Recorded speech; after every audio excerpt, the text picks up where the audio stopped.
पश्चिम महाराष्ट्रातील सातारा, सांगली आणि कोल्हापूर हे पुरोगामी विचारांना मानणारे जिल्हे. आधी काँग्रेस आणि नंतर शरद पवारांच्या नेतृत्वाखालील राष्ट्रवादी काँग्रेसने या जिल्ह्यावर आपलं वर्चस्व निर्माण केलं. थोरल्या पवारांचा वावर या 3 जिल्ह्यात नेहमी राहिला. पण या 3 जिल्ह्यांशिवाय शरद पवारांच्या पाठीशी राहिला तो सोलापूर जिल्हा. शरद पवार सोलापूरचे पालकमंत्री असताना पवारांची नजर या जिल्ह्यावर गेली आणि पवारांनी इथं आपलं बस्तान बसवलं. यात सोलापूरच्या ग्रामीण भागात विजयसिंह मोहिते पाटील आणि शहरी भागात सुशीलकुमार शिंदे असे 2 शिलेदार पवारांना मिळाले आणि पवारांनी सोलापूरमध्ये वर्चस्व निर्माण केलं. पवारांच्या अडचणीच्या वेळी धावून जाणारा जिल्हा म्हणून सोलापूरची ओळख निर्माण झाली.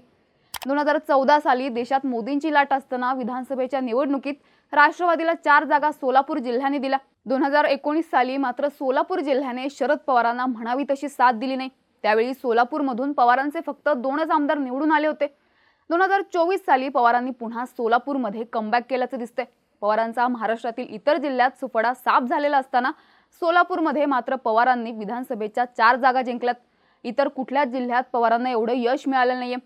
महाविकास आघाडीच्या बाबतीत बोलायचं झाल्यास महाविकास आघाडीने सोलापूर जिल्ह्यातील 11 पैकी 6 जागा जिंकल्यात, तर महायुतीने 5 जागा जिंकल्यात. महायुतीने जिंकलेल्या 5च्या 5 जागा भाजपने जिंकलेल्या आहेत.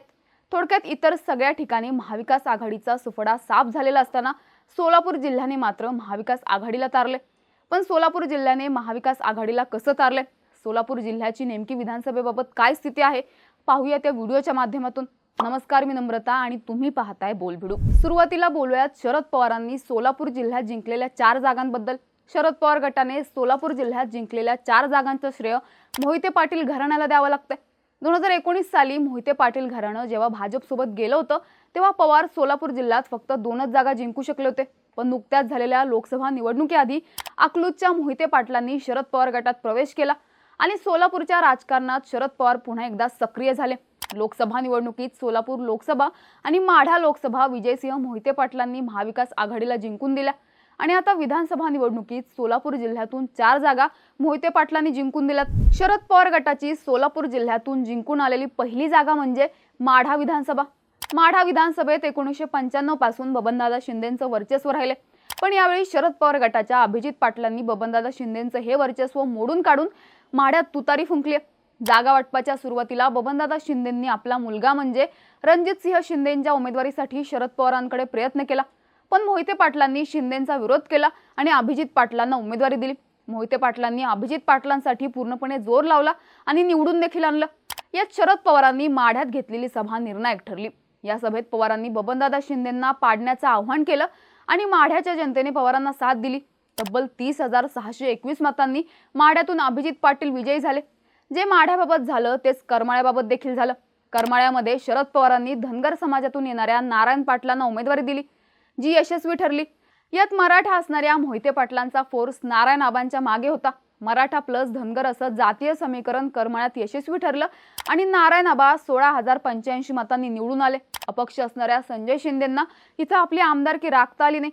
पण शिंदे बंधूंची करमाळ्यात ताकद असताना मोहिते पाटलांनी जो फोर्स लावला तो नारायण आबांच्या कामी आला. अखेर माळशिरसमध्ये शरद पवार गटाचे उत्तम जानकर आमदार झाले. मागील 3 टर्म पासून उत्तम जानकर माळशिरसमध्ये आमदारकीसाठी प्रयत्न करत होते, पण त्यांच्या हाताला काही आमदारकी आली नाही. यावेळी माळशिरसमध्ये मोहिते पाटील आणि उत्तम जानकर हे समीकरण जुळून आलं आणि जानकरांनी 13,147 मतांनी आमदारकीचा गोलाल उधळलाय. इथल्या विजयाचं श्रेय मोहिते पाटील आणि जानकर या 2 जणांना. इथं सुद्धा करमाळ्यासारखं मराठा आणि खाटीक धनगर असं समीकरण जुळून आलं आणि तुतारी विजयी झाली. मोहोळमध्ये राजन पाटलांच्या ताकदीपुढे शरद पवार गटाचे उमेदवार राजू खरे टिकतील की नाही असा प्रश्न विचारला जात होता. पण राजू खरेंनी तब्बल 30,202 मतांनी अजित पवार गटाच्या यशवंत मानेंचा पराभव केला. हा पराभव यशवंत मानेंपेक्षा राजन पाटलांचा जास्त आहे, कारण गटागटांमधील मतं राजन पाटलांना राखता आली नाहीत. इथं सुद्धा मोहिते पाटील फोर्स शरद पवार गटाच्या कामाला आला. थोडक्यात सांगायचं तर शरद पवार गट सोलापूर जिल्ह्यात 6 जागा लढवित होता. त्यापैकी 4 जागांवर शरद पवारांना विजय मिळवता आला. यात शरद पवार प्लस मोहिते पाटील ताकद एकत्र होती हे नमूद करणं गरजेचं ठरतं. शरद पवार गटाच्या 4 जागांशिवाय महाविकास आघाडीच्या सोलापूरमध्ये सांगोला आणि बार्शी या विधानसभेच्या 2 जागा आल्यात. सांगोल्यामध्ये शिंदे गटाचे शहाजी बापू पाटील, ठाकरे गटाचे दीपक आबा साळुंखे आणि शेकापचे बाबासाहेब देशमुख अशी तिरंगी लढत झाली. ज्यात शेकापचे बाबासाहेब देशमुख 25,386 मतांनी निवडून आले. बाबासाहेब देशमुखांनी मागील सतत 5 वर्षे लोकांशी संपर्क ठेवला होता. यात बाबासाहेब देशमुखांना त्यांच्या आजोबांची म्हणजेच गणपतराव देशमुखांची सहानुभूती मिळाली आणि मोहिते पाटलांनी सुद्धा अप्रत्यक्षपणे ताकद देशमुखांच्या मागे उभी केली होती, ज्याचा फायदा देशमुखांना झाला। सोलापूर जिल्ह्यातील बार्शी विधानसभेची जागा ठाकरे गटाच्या दिलीप सोपल यांनी जिंकली। शिंदे गटाच्या राजेंद्र राऊत यांच्या विरोधातील राग लोकांनी मतांमध्ये दाखवून दिला। दुसरीकडे महायुतीमध्ये भाजपने सोलापूर जिल्ह्यात सगळ्यात चांगला परफॉर्मन्स दिला। सोलापूरमध्ये महायुतीने 5 जागा जिंकल्यात। या 5ही जागा भाजपच्या आहेत। शिंदे गट आणि अजित पवार गट हे दोन्ही पक्ष सोलापूरमध्ये आपलं खातं उघडण्यास अपयशी ठरले। सोलापूर शहरात 3 जागा आहेत, ज्यामध्ये भाजपने क्लीन स्वीप केलाय। सोलापूर उत्तरची जागा विजय देशमुखांनी, सोलापूर मध्यची जागा देवेंद्र कोठेंनी, तर सोलापूर दक्षिणची जागा सुभाष देशमुखांनी जिंकली। सोलापूर उत्तरमधून भाजपचे विजय देशमुख तब्बल 50,000 मतांनी 5व्यांदा निवडून आलेत। शरद पवार गटाचे महेश कोठे उत्तरमध्ये देशमुखांना टक्कर देतील असं बोललं गेलं, पण लिंगायत मतांची देशमुखांनी बांधलेली मोठ ऐनवेळी त्यांच्या पथ्यावर पडली आणि त्यांनी विजय खेचून आणला। सोलापूर मध्यमध्ये भाजपचे देवेंद्र कोठे निवडून आले। इथं काँग्रेसने चेतन नरोटे यांना उमेदवारी देऊन स्वतःच्या पायावर धोंडा मारून घेतल्याचं बोललं जातंय। काँग्रेसचे उमेदवार इथं 16,000 मतांसह तिसऱ्या क्रमांकावर फेकले गेले, तर 61,000 मतांसह एमआयएमचे फारुख शाब्दी दुसऱ्या क्रमांकावर होते। काँग्रेसने इथं मुस्लिम उमेदवार दिला असता तर मुस्लिम समाजाने त्याला पाठिंबा दिला असता, पण काँग्रेसने उमेदवारी दिली चेतन नरोटे यांना। त्यामुळे हिंदू मतं पूर्णपणे भाजपकडे तर मुस्लिम मतं एमआयएमकडे गेली आणि सोलापूर मध्यची जागा भाजपने जिंकली। सोलापूर दक्षिणमध्ये काँग्रेसच्या प्रणिती शिंदेंनी मतदानाच्या दिवशी अपक्ष धर्मराज काडादी यांना पाठिंबा दिला। इथं मुख्य लढत भाजपचे सुभाष देशमुख विरुद्ध ठाकरे गटाचे अमर पाटील अशी होती, पण काँग्रेसने काडादी यांना पाठिंबा दिल्यामुळे महाविकास आघाडीमध्ये इथं बिघाडी झाली आणि फायदा भाजपला झाला।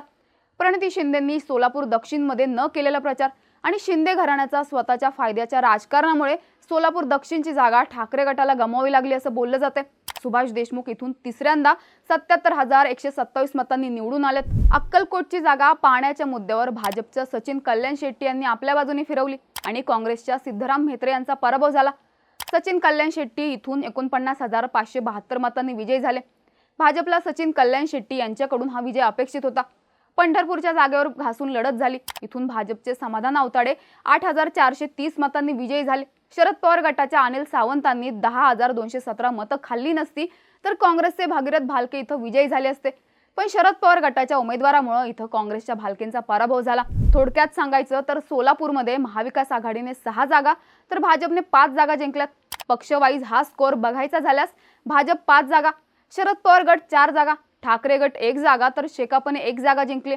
काँग्रेस, शिंदे गट आणि अजित पवार गटाला सोलापूर जिल्ह्यात एकही जागा मिळालेली नाहीये, पण सोलापूर जिल्ह्याने महाविकास आघाडीच्या बाजूने एका जागेचा जास्तीचा कौल दिल्यामुळे मवियाची सोलापूरने इज्जत वाचवली असं म्हटलं जातंय। तुम्हाला काय वाटतं? सोलापूरने मवियाची साथ दिली आहे का? दिली असल्यास यामागची कारणं काय असावीत? तुमची मतं कमेंट करून नक्की सांगा आणि बोल भिडूच्या YouTube चॅनलला सबस्क्राईब करायला विसरू नका।